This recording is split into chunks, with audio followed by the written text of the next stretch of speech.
Mến chào các anh chị, mến chào các bạn.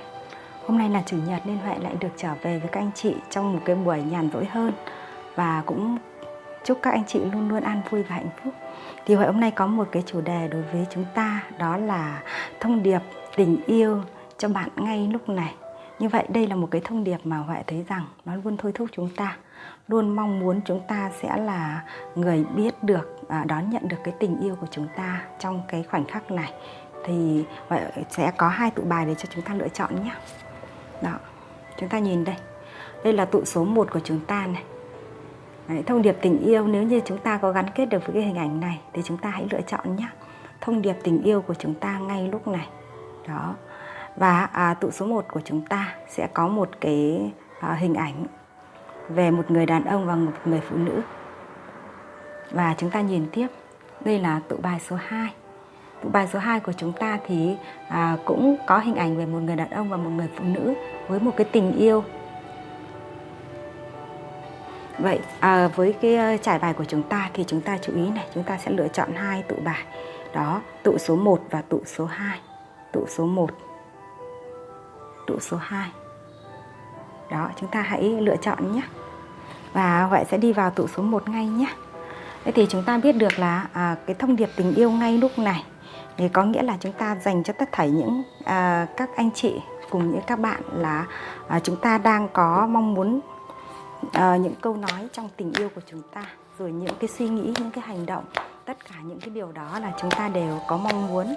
Vậy cái thông điệp về tình yêu của chúng ta ngay lúc này như thế nào các anh chị nhé.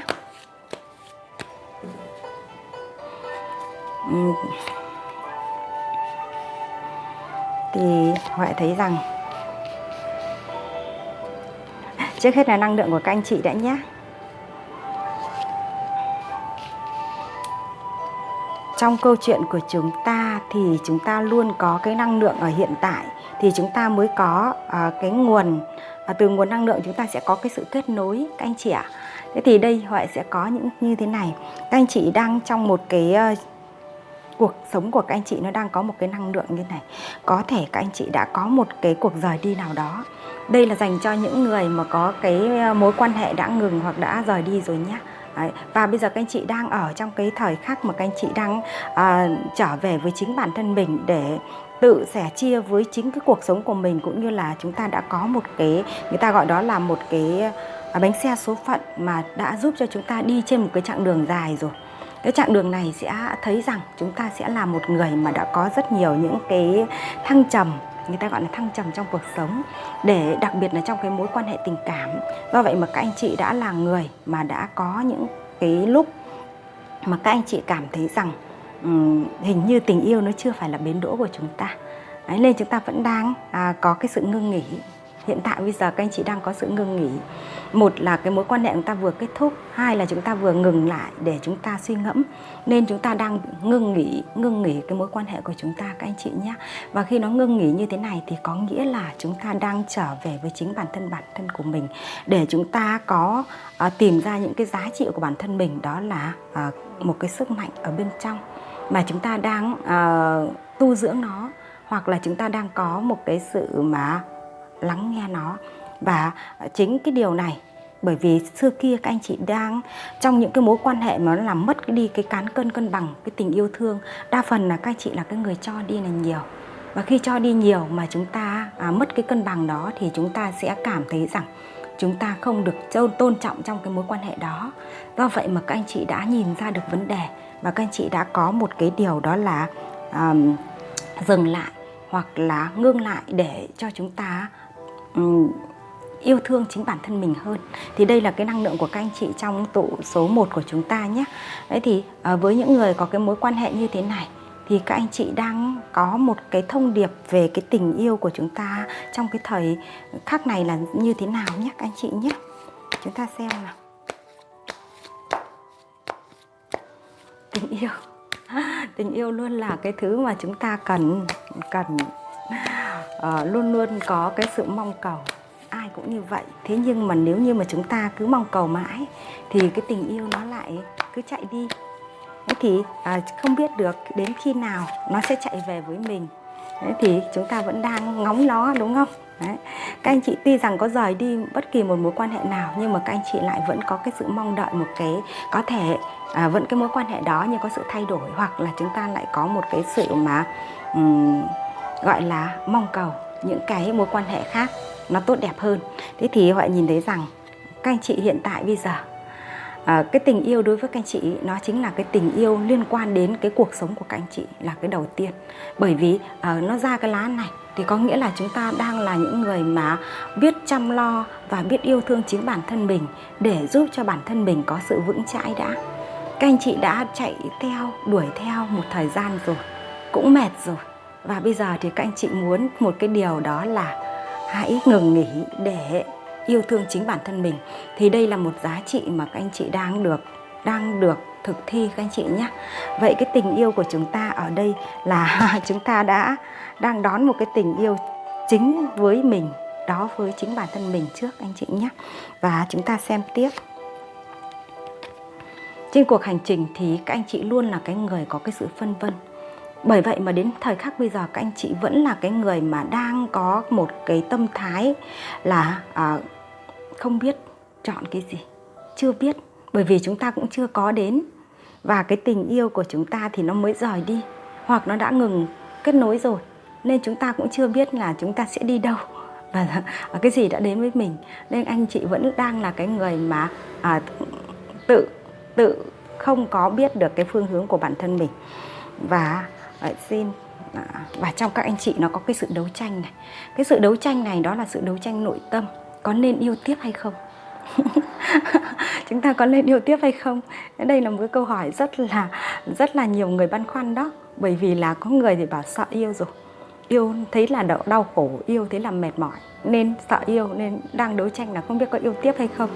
Thế thì với cái tâm thái như thế này thì các anh chị Huệ sẽ xem là liệu cái tình yêu với cái năng lượng như vậy thì cái tình yêu của các anh chị nó có đến ngay với các anh chị hay không, hay là nó còn phải có một cái thông điệp dài hơn nữa các anh chị nhé. Thế thì Huệ sẽ xem là vũ trụ sẽ cho cái tình yêu đến với các anh chị có ngay tức khắc hay không, hay là còn cần phải có một cái thời khắc dài hơn nữa để giúp cho chúng ta có sự chữa lành và xoa dịu những cái nỗi đau của chúng ta trong cái quá khứ đã. Đó. Thế thì cũng mong là vũ trụ làm sao cho cái tình yêu của các anh chị trong tụ một này của chúng ta này, nó làm sao mà nó có một cái sự bình an luôn đi. Đó. Vậy thì khi trải bài thì luôn luôn có một cái tâm niệm là làm sao mà vũ trụ mang đến cho những người xem trải bài của Huệ đều có cái sự bình an ngay đi. Dù tình yêu nó có đến hay nó chưa đến, hoặc là nó có thể đến vội vàng, cũng như vậy, phải có cái sự bình an ngay đi. Đó. Thế thì Huệ sẽ xem nhé. Đây. Vũ trụ nói rằng tình yêu sẽ đến, nhưng cái sự đến này là do chúng ta cần phải có một cái thôi thúc trong bản thân mình, là mình phải có biết được cái nguồn ánh sáng ở trong bản thân mình. Và các anh chị nhìn thấy đây là một lá bài mà giúp cho chúng ta có thể nhận biết được là chúng ta cần có một cái niềm tin vào phía trước. Một cái niềm tin về phía trước thì cái tình yêu của chúng ta nó sẽ đến. Và vũ trụ nói rằng nguồn ánh sáng ngay trong chính tâm thức của các con. Và các con hãy là người thắp sáng cái nguồn sáng đó đi.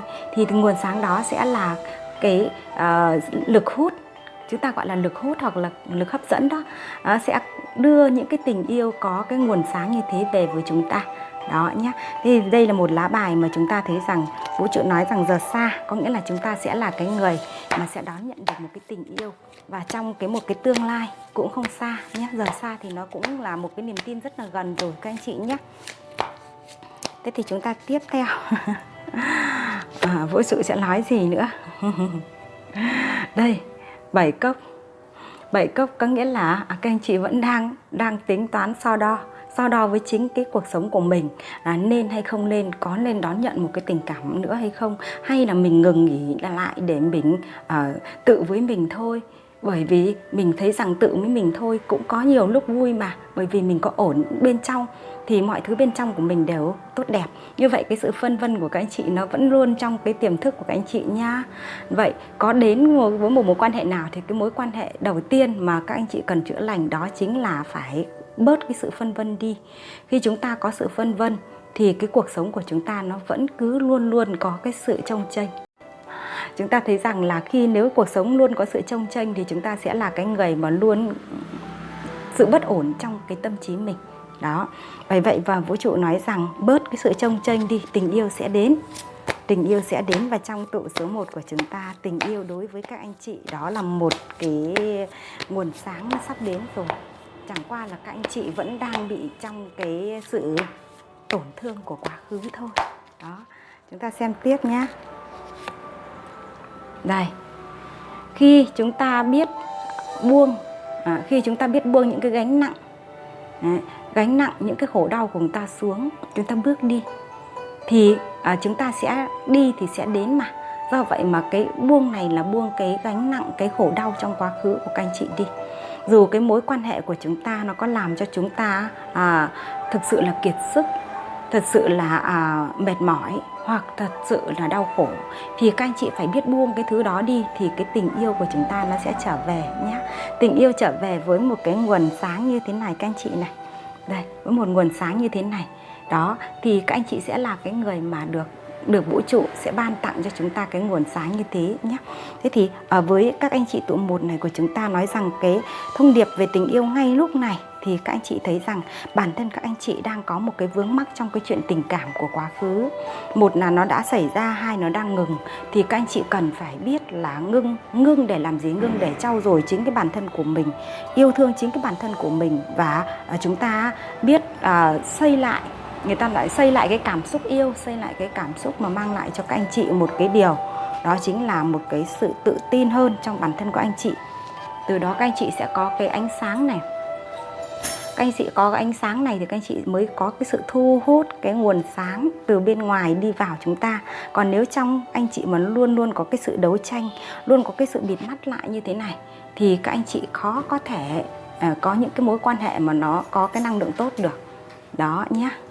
Bởi vậy mà trên đây thì vũ trụ đã cho chúng ta rõ ràng rằng các anh chị hãy biết buông những cái không còn mang lại cho các anh chị cái sự hạnh phúc, không còn mang lại cho các anh chị cảm thấy rằng một cái sự tươi mới nữa. Thì các anh chị hãy buông và bước nó đi. Bởi vì chúng ta buông bỏ và chúng ta rời bỏ, chúng ta bước đi. Bởi vì cái năng lượng của các anh chị đây, bạn nhìn thấy đây, nó là năng lượng của cái 8 ly, có nghĩa là chúng ta sẽ rời đi.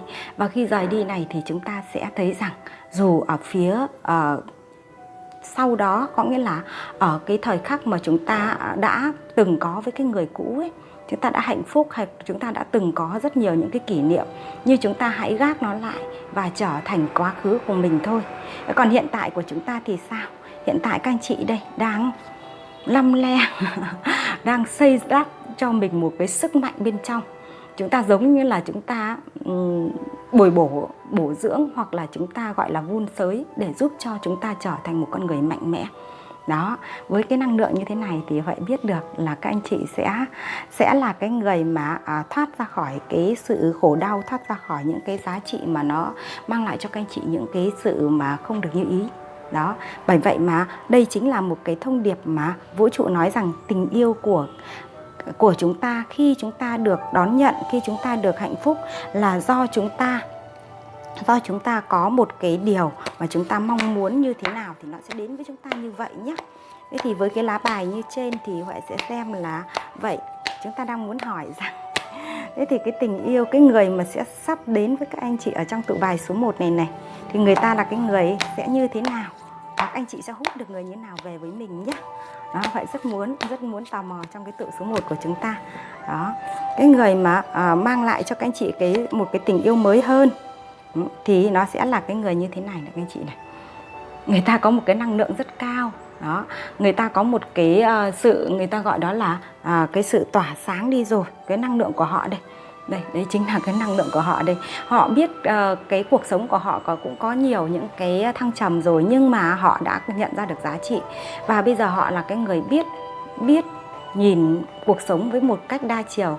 Và khi họ gặp các anh chị, bởi vì cái nguồn sáng, hai nguồn sáng nó gần nhá, nó sẽ là cái nguồn sáng tương đồng mà. Đó, nó sẽ có thể bắt gặp. Khi anh chị ngước nhìn lên thì các anh chị thấy rằng trên bầu trời rất là có nhiều cái nguồn ánh sáng tốt đẹp. Thế còn khi người ta thì họ sẽ là cái người biết xoay chiều để nhìn ra những giá trị. Bởi vậy mà hai người này khi kết hợp với nhau chắc chắn rằng sẽ mang lại cho nhau rất nhiều những cái giá trị tốt đẹp hơn.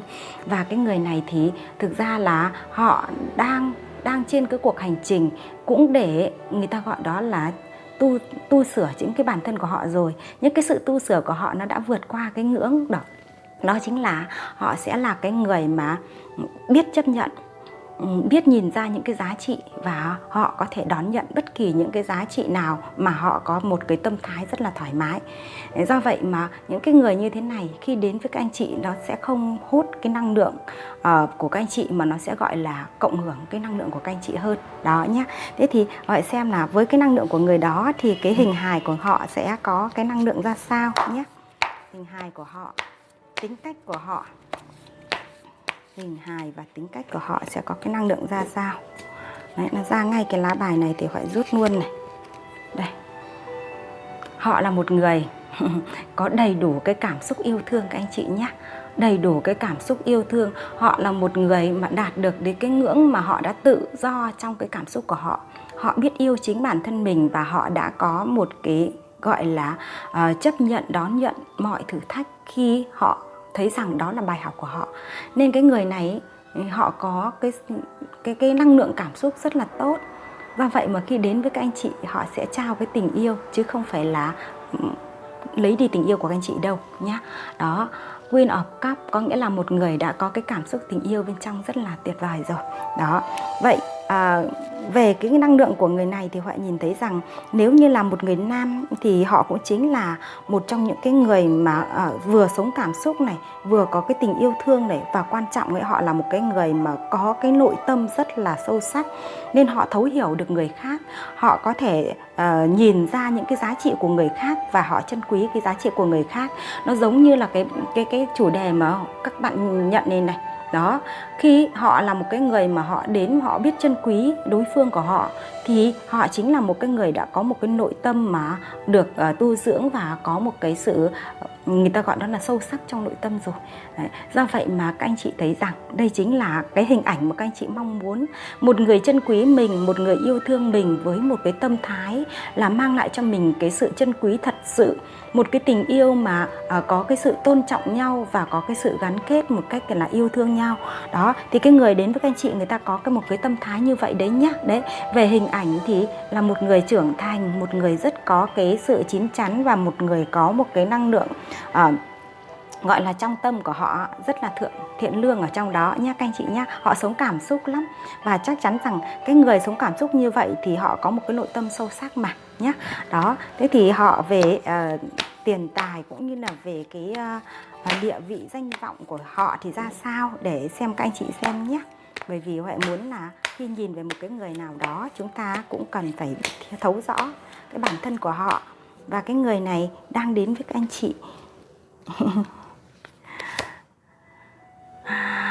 họ thì với cái bản thân của họ thì thực ra là cái người này để đạt được cái giá trị như bây giờ thì các anh chị biết rằng họ đã có tổn thương rồi nhá. Cái sự tổn thương này đã có đi cùng với họ một cái hành trình rồi đấy. Thế nhưng mà họ đã từ cái tổn thương như thế này và họ đã trở thành một người như thế này thì các anh chị thấy rằng họ đã người bản lĩnh như thế nào rồi. Vậy cái bản lĩnh như thế thì chắc chắn rằng các anh chị biết được là cái điều mà họ sẽ không có thể gục ngã, không có thể gục ngã trước một cái hoàn cảnh nào nữa. Đó, chúng ta sẽ xem tiếp nhé.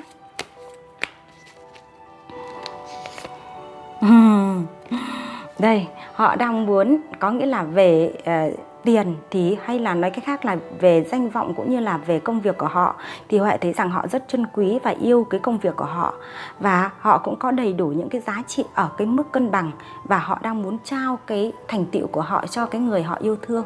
Đó, thế còn nhiều hay ít hay không như thế nào thì không biết, nhưng mà cái người có mà để trao cho cái người họ yêu thương thì đó chính là một giá trị trân quý rồi các anh chị ạ.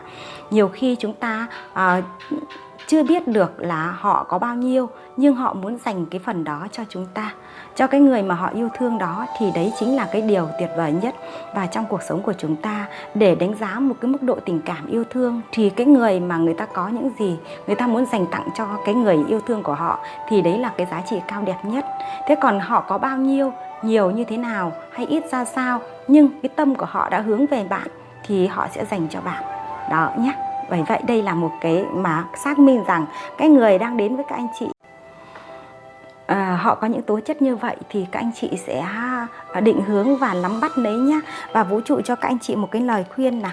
Và trong tình yêu thì các anh chị hãy là người biết buông bỏ những cái giá trị cũ đi, để chúng ta lấy lại cái giá trị mới của mình nhé. Thì chúng ta xem vũ trụ sẽ cho các anh chị cái lời khuyên, cái tình yêu của các chị đang đến như này. Đó, đang đến, hoặc là cái người mà các anh chị đang mong muốn có được trong cái cuộc sống của mình ấy. Vũ trụ sẽ cho chúng ta cái lời khuyên như thế nào nhé. Đây. Hãy sống ở hiện tại và hướng tới tương lai. Tất cả những cái mối quan hệ của chúng ta nó đều phải dựa trên một cái nền tảng định hướng, đó là phải sống trong hiện tại này các anh chị này, và phải có một cái nền tảng cho tương lai. Có nghĩa là khi chúng ta xét đến một ai thì các anh chị cũng cần phải xem là họ có phải là cái thời khắc họ đang mong muốn để kết nối với chúng ta hay không, và họ có đủ những cái giá trị về cái nền tảng, như ví dụ như là về cuộc sống của họ, họ đã có cảm xúc đầy đủ trong cái con người của họ chưa, họ đang đầy đủ hay họ còn thiếu thốn. Thứ hai là cái nền tảng về kinh tế, về cái sự hướng đến tương lai. Thế thì các anh chị nhìn đến đây, vũ trụ nói rằng nền tảng của hạnh phúc là ở trong hiện tại và hướng tới tương lai. Còn quá khứ chúng ta chỉ là những bài học thôi. Vậy khi nào các anh chị buông được cái quá khứ của các anh chị thì anh chị sẽ đón nhận được cái người này nhé. Cái người này là cái người mà mang đến cho các anh chị cái sự hạnh phúc, hướng đến trọn vẹn ở tương lai và sống trong hiện tại nhé. Đó. Và vũ trụ sẽ nói với chúng ta một điều nữa rằng đây. Đây là lá bài hãy chân thực với chính mình. Nếu các anh chị vẫn còn tổn thương, vẫn còn nhớ cái mối quan hệ cũ thì các anh chị đừng đón nhận bất kỳ một mối quan hệ mới nào. Bởi vì đó chỉ là một cái sự ngụy biện cho bản thân mình và giả dối. Cái sự giả dối thì chúng ta sẽ lại đón nhận được cái sự giả dối. Bởi vì con người ta có cái linh cảm và có cái trường năng lượng nó gắn kết nhau rất là nhiều. Nếu như các anh chị đã buông được cái quá khứ rồi thì các anh chị sẽ đón nhận cái mới nhé. Đấy, vũ trụ nói rằng như vậy. Còn khi nào chúng ta vẫn chìm đắm trong cái cũ thì chúng ta hãy để cho chúng ta có cái thời gian, để cho chúng ta có cái thời gian nghỉ ngơi như thế này. Cái thời gian nghỉ ngơi như thế này là để chúng ta làm gì? Thấu hiểu chính bản thân mình các anh chị nhé. Và để nhận được cái sự trân quý như thế này thì các anh chị hãy là người biết yêu thương bản thân mình một cách trọn vẹn trước. Sau đó chúng ta đong đầy rồi thì chúng ta đón nhận cái tình cảm của người khác nó một cách là không có mong cầu quá lớn, mà chúng ta chỉ cần có sự cân bằng thôi nhé. Và một cái lá bài cuối nữa Huệ sẽ xem là vũ trụ sẽ nói với chúng ta điều gì nhé trong cái tình yêu của các anh chị tụ một. Hôm nay thì có thời gian buổi chủ nhật, do vậy mà Huệ có cái sự tâm sự với các anh chị nhiều hơn một chút nhé. Đó, cũng rất vui bởi vì có những lúc mà Huệ sẽ có những cái chia sẻ mà mang cái giá trị là thông điệp truyền dẫn. Do vậy mà Huệ cũng rất mong muốn các anh chị sẽ suy xét những cái chỉ dẫn đó để giúp cho chúng ta có được cái thông điệp nhé. Đây, lại ra một cái lá bài này nữa thì đúng là vũ trụ đang muốn nhắc các anh chị rằng cái tình yêu của chúng ta nó luôn ở xung quanh mình. Nó ở bất kỳ nơi nào cũng có, bởi vì trong vũ trụ của chúng ta cái năng lượng tình yêu là cái năng lượng mà gọi là bao trùm nhất. Thế nhưng chúng ta có biết đón nhận và lan tỏa nó ra hay không? Thì đây là một cái tình yêu thương vô điều kiện này các anh chị này. Chúng ta gọi nào là vô điều kiện? Có nghĩa là mình yêu nhưng mà chúng ta không có những cái điều kiện vướng mắc nhiều quá ở trong đó, mà chúng ta yêu ở đây là theo cái cảm xúc của bản thân mình và theo cái định hướng của trái tim, cũng như là chúng ta nhìn nhận vấn đề nó một cách là cởi mở hơn. Đó, thì cái người đến với chúng ta cũng như là chúng ta trao cho nhau nó mới là có một cái mối quan hệ cân bằng. Và chỉ khi nào chúng ta có một cái tình yêu thương đối với bản thân mình, biết trân quý yêu thương mình và cũng biết là đón nhận những cái giá trị phù hợp với mình thôi, và chúng ta biết loại bỏ ra những cái giá trị không phù hợp. thì chúng ta sẽ không vướng mắc trên cái con đường tình cảm nữa. Thì cái tụ một của chúng ta là như vậy các anh chị nhé. Bởi vậy mà trong tụ một của chúng ta thì các anh chị thấy rằng khi chúng ta có một cái thông điệp về tình yêu của chúng ta ngay hiện tại bây giờ, thì các anh chị đã đón nhận được từ cái năng lượng của chúng ta, cái tình huống của chúng ta, rồi là cái người hướng tới chúng ta, và làm thế nào để chúng ta có một cái tình yêu mà mang lại cho chúng ta sự hạnh phúc. Đó thì là vũ trụ đã cho chúng ta cái thông điệp hết rồi các anh chị ơi. Và cũng cảm ơn các anh chị trong tụ một rất là nhiều. Các anh chị đã đón nghe và đồng hành cùng với Huệ Hoan Hỷ nhé. Và Huệ Hoan Hỷ cũng rất là cảm ơn các anh chị, bởi vì chúng ta nói đến tình yêu thì có muôn hình vạn trạng. Thế nhưng những anh chị mà được cuốn hút vào cái năng lượng của bên kênh Huệ Hoan Hỷ này thì có nghĩa là chúng ta đồng trường năng lượng với nhau. Và khi đồng trường năng lượng với nhau thì chúng ta sẽ có cái sự thấu cảm và chia sẻ cùng nhau là như vậy nhé. Đó, đấy thì các anh chị tụ số 1, nếu ai lần đầu xem đến kênh của Huệ Hoan Hỷ thì hãy nhấn đăng ký kênh giúp Huệ nhé. Và nếu như mà câu chuyện mà nó có cái sự tương đồng phù hợp thì các anh chị hãy bình luận comment ở phía dưới, và mỗi lần đọc cái comment của các anh chị Huệ cũng thấu cảm hơn về cái trải bài của mình, và thấy rằng đấy là một nguồn động lực để giúp cho Huệ phát triển kênh ngày một rộng hơn nữa nhé. Đó, thế thì chúng ta hãy cùng nhau đến tụ số 2 nào. Cảm ơn các anh chị tụ số 2 rất nhiều này. Các anh chị đã chọn cái lá bài của chúng ta. Hãy lắng nghe từ trái tim của mình. Đó nhé. Thế thì Huệ sẽ trải bài cho các anh chị xem năng lượng của anh chị hiện tại ra sao.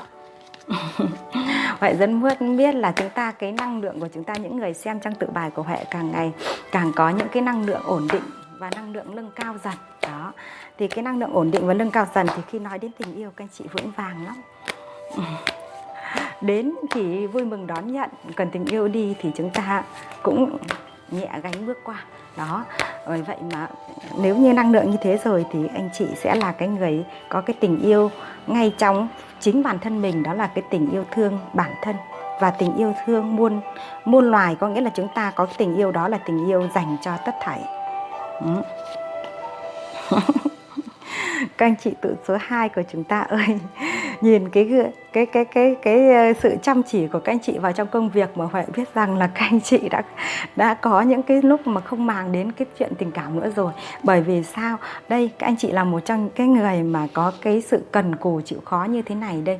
Các anh chị đã lấy công việc để làm trọng tâm, lấy công việc để có thể là che lấp đi cái chuyện tình cảm của mình. Bởi vì phải nhìn thấy đây nó có ra lá này thì chứng tỏ rằng các anh chị cũng đã có tổn thương trong tình cảm và đã có sự rời đi hoặc ngừng nghỉ rồi nhá. Đó, nó cũng vẫn ra lá 8 ly này. Bởi vậy mà các anh chị đã có cái sự ngừng nghỉ hoặc là rời đi để các anh chị chuyên tâm chuyên chú vào công việc của mình. Và các anh chị nghĩ rằng chỉ có thành tựu trong công việc, chỉ có mang lại cho chúng ta một cái nguồn, người ta gọi đó là cái sự nghiệp của chúng ta được ổn định, được tốt đẹp, thì các anh chị mới tiến đến những cái mối quan hệ mà chúng ta cảm thấy rằng đó là cái sự mục tiêu của mình. Và đây bây giờ năng lượng của các anh chị nó là vua kiếm, một con người có ý chí sắt đá, một con người quyết liệt, quyết định và một con người tự chủ trong cuộc sống của mình. Do vậy mà những anh chị trong tụ số 2 này Huệ thấy rằng năng lượng của anh chị đã nâng tầm rồi đấy. Tuy nhiên cái tầm của chúng ta về công việc, về sự nghiệp thì chúng ta nhìn nhận rất là rõ. Nhưng có liên quan đến tình cảm thì chúng ta hình như ai cũng như vậy, nó vẫn bị vướng mắc. Bởi vậy mà các anh chị vẫn có cái sự băn khoăn. Cái sự băn khoăn nâng lên nâng xuống cái chuyện tình cảm của các anh chị ấy, nó đang có một cái điều gì đó khiến cho anh chị phải băn khoăn nhiều. Và cái sự quyết định của anh chị, bởi vì là vua kiếm mà, nên quyết định nhanh lắm, rời đi luôn này. Đó, rời đi luôn hoặc là cho nó dừng lại để anh chị chuyên tâm chuyên chú vào công việc. Đấy nhá, đấy là những anh chị ở trong tụ số 2 của chúng ta, cái năng lượng của anh chị như vậy nhé. Nếu như mà các anh chị cảm thấy rằng năng lượng của chúng ta đúng như vậy thì đây chính là tụ của anh chị rồi nhá. Tiếp nữa, xem vũ trụ đang cho chúng ta cái thông điệp tình yêu của các anh chị là gì. Thì cái tình yêu mà vừa trong cái năng lượng kia ấy, thì nó sẽ đánh dấu một phần rồi đấy. Một phần là chúng ta đã biết được đó là cái chuyện tình cảm của chúng ta nó đã có ngưng rồi. Đấy, nhưng mà thông điệp cụ thể vũ trụ cho chúng ta biết điều gì nữa nhé.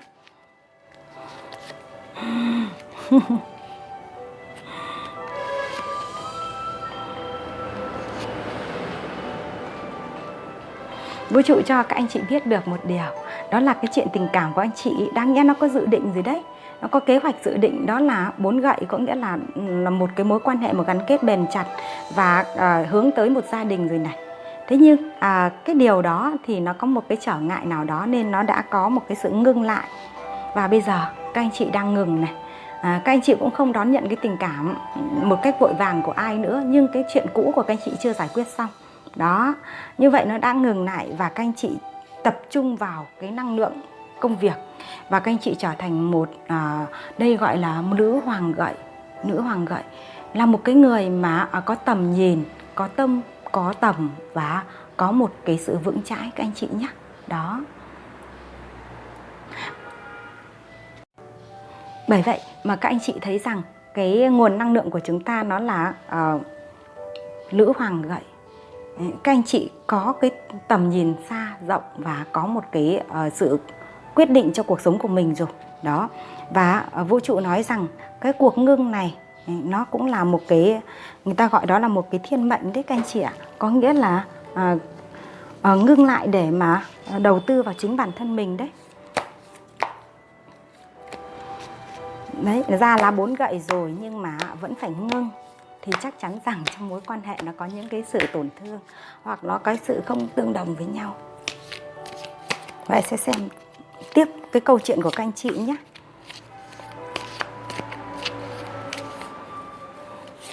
Câu chuyện của các anh chị nó sẽ như thế nào nhá. Nhưng các anh chị tuổi 2 này thì rất buồn cười, cho nó ngưng rồi nhưng vẫn còn đứng ngóng lại họ. Ngóng họ là để gì? Để xem họ, ý của họ thế nào. Nó vẫn ngóng chờ nhá. Cho ngưng rồi, bước đi rồi, tập trung vào công việc của mình rồi, nhưng vẫn còn ngóng chờ họ. Cái sự ngóng chờ này là trong tâm trạng của các anh chị vẫn có cảm xúc với họ nhá, vẫn có tình yêu với họ và vẫn mong muốn rằng họ sẽ là cái người mà biết ra giá trị của các anh chị để mà cùng chỉnh sửa được cái mối quan hệ đó, hoặc là chúng ta sẽ nâng tầm mối quan hệ đó lên nữa nhé. Thế thì cái sự ngóng chờ của các anh chị này chứ không phải sự đón nhận cái cốc mới đâu. Thế thì sự ngóng chờ này có thành không? Bởi vì sao lại ngóng chờ cái mối quan hệ cũ như vậy? Bởi vì đây là mối quan hệ tâm linh các anh chị ạ. Đến để dạy cho các anh chị những cái giá trị liên quan đến bài học đường đời, bài học về định mệnh, bài học về số phận của chúng ta. Thế thì các anh chị, vì sao các anh chị đã có cái sự quyết định để quay về bên trong mình, xây dựng cho mình cái sự nghiệp trước đã và yêu thương chính bản thân mình đã, thì các anh chị lại vẫn có một cái ngóng chờ họ, bởi vì đây là mối quan hệ tâm linh.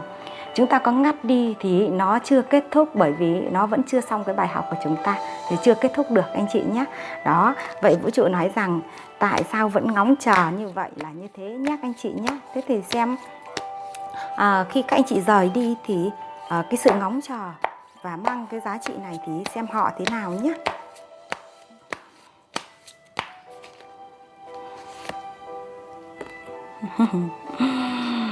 Họ cũng vẫn có niềm tin ở cái mối quan hệ này. Và các anh chị thì cũng vẫn có ngóng chờ và có cái hy vọng ở cái mối quan hệ này. Bởi vì khi hai người có niềm tin và có cái hy vọng thì cái sự gắn kết về tâm linh nó là gắn kết về năng lượng. Do mà các anh chị có ngừng kết nối, không nói chuyện với nhau nhưng mà cái suy nghĩ thì vẫn hướng về nhau. Do vậy mà nó vẫn có nhé các anh chị nhé, vẫn có gắn kết với nhau, vẫn có niềm tin ở cái phía trước cuộc hành trình. Vậy cái mối quan hệ của các anh chị tuổi 2 này vũ trụ nói rằng chúng ta biết trong cái mối quan hệ này nó sẽ có những sự ngừng nghỉ, ngắt kết nối để gì? Tự trưởng thành nhau, tự nuôi cái cảm xúc trong nhau, nhưng mà chúng ta trưởng thành hơn. Các anh chị đã trở thành những ông vua bà hoàng, có nghĩa là về cái năng lượng ấy, chúng ta đã có sự trưởng thành hơn so với cái lúc tương tác. Bởi vì đây chính là cái bài học của chúng ta mà. Và cái mối quan hệ này thì các anh chị này không đón nhận, đi nhìn ra đón nhận cái mối quan hệ bên ngoài, có nghĩa là cái mối quan hệ tiếp theo nữa, mà các anh chị vẫn cứ ngóng chờ cái mối quan hệ cũ của mình thôi.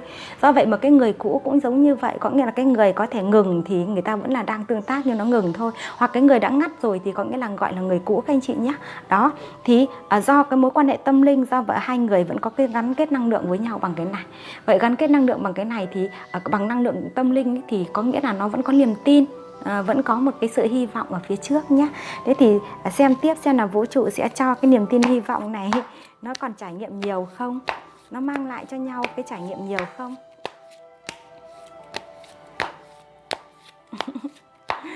xem là cái trải nghiệm của các anh chị có nhiều không.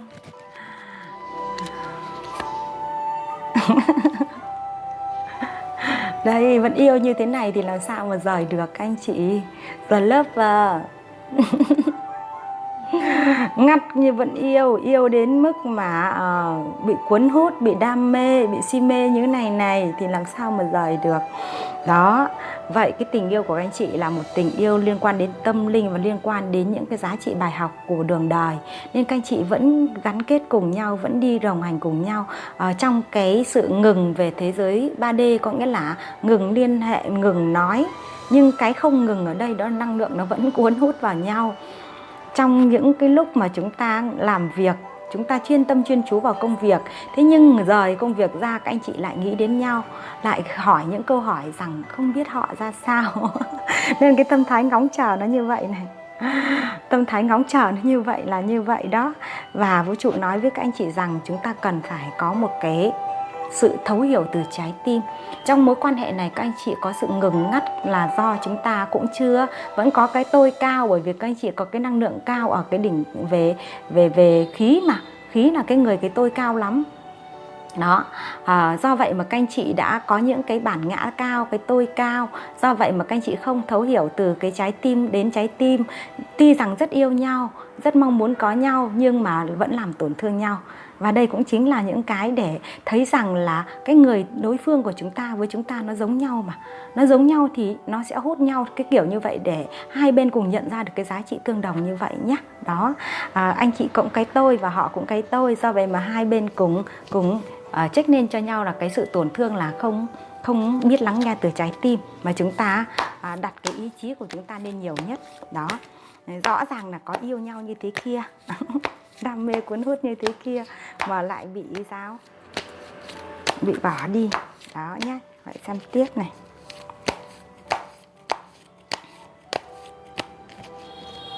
Vậy vũ trụ sẽ cho cái người này sẽ đến như thế nào?